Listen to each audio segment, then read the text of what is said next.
the Prime Minister of Lebanon.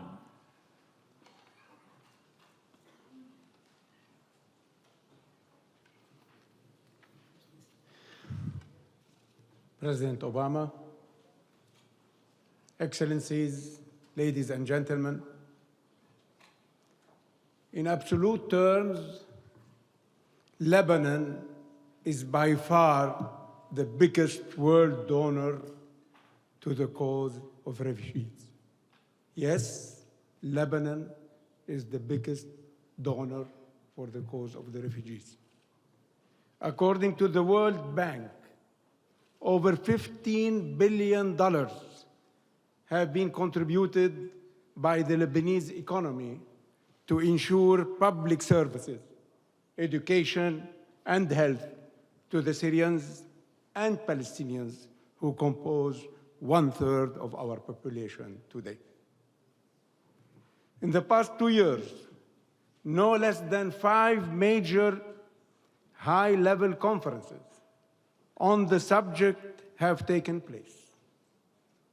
No less than 3 major meetings are held this week here at the UN. What do we have to show for all this mobilization of political power? Very little indeed, especially when we consider the overflow of those crossing now to Europe.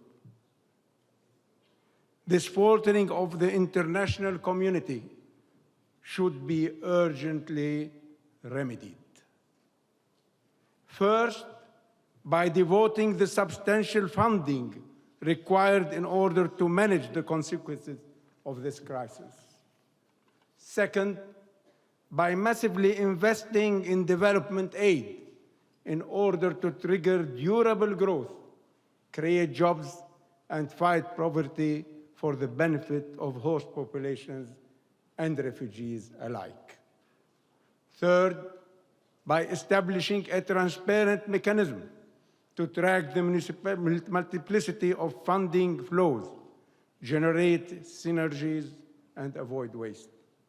Fourth, by significantly activating burden-sharing efforts by all countries which have the possibility to relocate refugees, including by the countries of the region. All this implies a radical redirecting of the way aid and assistance is now being conceived and provided. A new model should be adopted and implemented rapidly, lest we witness an inevitable destabilization, which is a fertile ground for extremism and terrorism. Naively, we are tempted to say that it is far more economical to prevent radicalization by providing aid than fighting it with expensive weaponry, taking in the process thousands or hundreds of thousands of lives.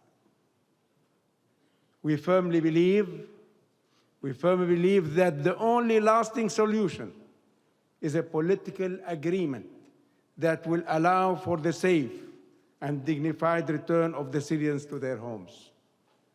We firmly believe that such a solution is in the hands of some of you sitting in this room. Hundreds of thousands of victims have already paid the price of this conflict. How many more before an accord is reached?